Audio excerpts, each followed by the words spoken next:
വിദേശ പഠനത്തിന് ഒരുങ്ങുമ്പോൾ ആ സ്റ്റഡി ഡെസ്റ്റിനേഷൻ തിരഞ്ഞെടുക്കുന്നതിന് മുമ്പ് നിങ്ങൾ സ്വയം ചോദിക്കേണ്ട ഒരു ചോദ്യമുണ്ട്. ഇന്ന് നമുക്ക് അൽബേനിയയെ കുറിച്ച് സംസാരിക്കാം. നിരവധി മലയാളി വിദ്യാർത്ഥികളാണ് വിദേശ പഠനത്തിനായി അൽബേനിയ ചൂസ് ചെയ്യുന്നത്. അൽബേനിയയിലേക്ക് നിങ്ങൾ പഠിക്കാൻ പോയി കഴിഞ്ഞാൽ നിങ്ങൾ ദൂരം പോകാതെ തന്നെ വ്യത്യസ്ത നാടുകളിലും കൂടെ യാത്ര ചെയ്യാനും വിവിധ സംസ്കാരങ്ങളെ അടുത്തറിയാനും കഴിയും. വിദേശ പഠനത്തിന് ഒരുങ്ങുമ്പോൾ ആ സ്റ്റഡി ഡെസ്റ്റിനേഷൻ തിരഞ്ഞെടുക്കുന്നതിന് മുമ്പ് നിങ്ങൾ സ്വയം ചോദിക്കേണ്ട ഒരു ചോദ്യമുണ്ട്. പോകുന്ന ആ രാജ്യത്തിനെ കുറിച്ച് നിങ്ങൾക്ക് എന്തെല്ലാം അറിയാം? Let's talk about Albania. ഇന്ന് നമുക്ക് അൽബേനിയയെ കുറിച്ച് സംസാരിക്കാം.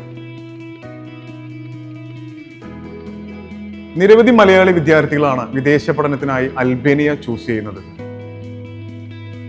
ജിയോഗ്രഫിക്കലി യൂറോപ്പിന്റെ വളരെ ഇൻട്രസ്റ്റിംഗ് ആയിട്ടുള്ള ഒരു സ്ഥലത്താണ് ഈ രാജ്യമുള്ളത്. മോണ്ടിനെഗ്രോ, കൊസോവോ, മസിഡോണിയ, ഗ്രീസ് എന്നീ രാജ്യങ്ങളുമായി അതിർത്തി പങ്കിട്ട് തെക്കു കിഴക്കൻ യൂറോപ്പിൽ സ്ഥിതി ചെയ്യുന്ന ഒരു രാജ്യം. മെഡിറ്ററേനിയൻ കടലിന്റെ ഭാഗമായ അഡ്രിയാറ്റിക് അയോണിയൻ കടലുകൾ, മനോഹരമായ ബീച്ചുകളും മെഡിറ്ററേനിയൻ കാലാവസ്ഥയും മാത്രമല്ല അൽബേനിയക്ക് നൽകുന്നത്. ഇറ്റലി, ഗ്രീസ് ഉൾപ്പെടെയുള്ള യൂറോപ്യൻ രാജ്യങ്ങളുമായി ശക്തമായ സാംസ്കാരിക വ്യാപാര ബന്ധങ്ങളും കൂടിയാണ്.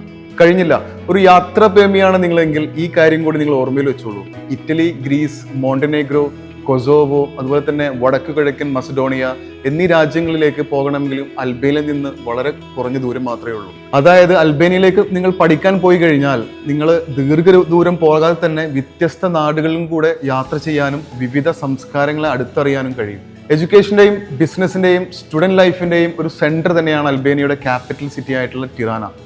കോസ്റ്റൽ സിറ്റിയായ ഡൂറസും വ്ലോറയും നൽകുന്നത് ക്യാമ്പസ് ലൈഫിനോടൊപ്പം നല്ലൊരു സീസൈഡ് ലൈഫ് സ്റ്റൈൽ കൂടിയാണ്. നമ്മുടെ റൂമിൽ ചുവരിൽ തൂങ്ങുന്ന മാപ്പിലൂടെ നമ്മളെ മാടി വിളിക്കുന്ന ബക്കറ്റ് ലിസ്റ്റുള്ള ഒരു രാജ്യം മാത്രമാകരുത് അൽബേനിയ. ഇവിടുത്തെ മനോഹരമായ പ്രകൃതി, നല്ല കാലാവസ്ഥ, വ്യത്യസ്ത സംസ്കാരങ്ങൾ എല്ലാം നമ്മൾ എക്സ്പ്ലോർ ചെയ്യേണ്ടതുണ്ട്. അൽബേനിയ ശരിക്കും ഒരു വ്യത്യസ്തമായ രാജ്യമാണ്.